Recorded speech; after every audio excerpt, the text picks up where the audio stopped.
Hi guys! Kumusta ang lahat guys? Nahilo ako, di ko nakita yung nag-andar na pala yan guys. So, kumusta ang lahat? Sana nasa mabuting kalagayan tayo guys.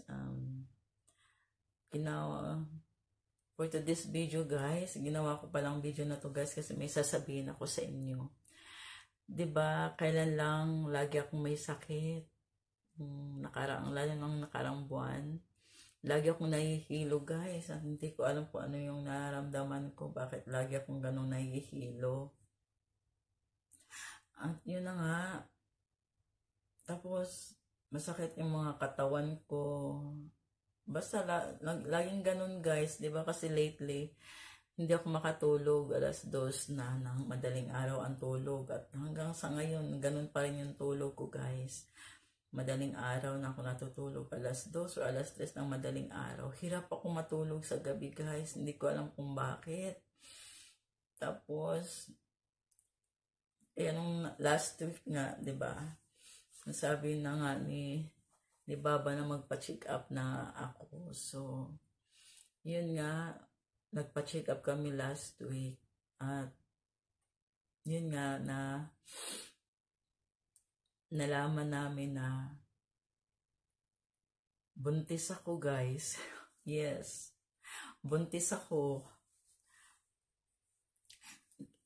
Akala ko noon matutuwa ako or andun naman yung matutuwa ako or magiging happy ako na nabuntis ulit ako guys.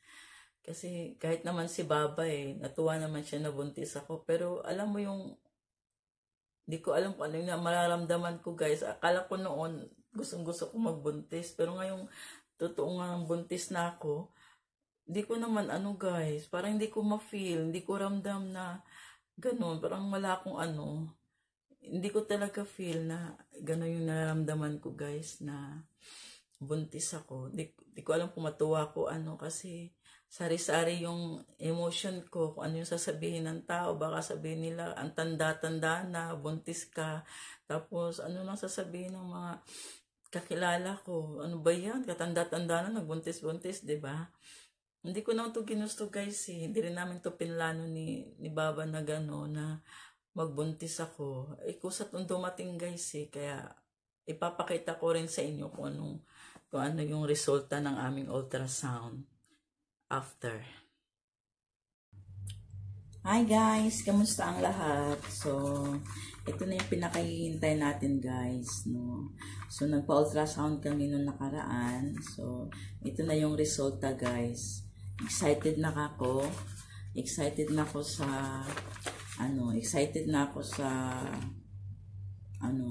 result ng ultrasound ko kung ano yung gender ng aking baby, ang magiging baby namin ni Baba.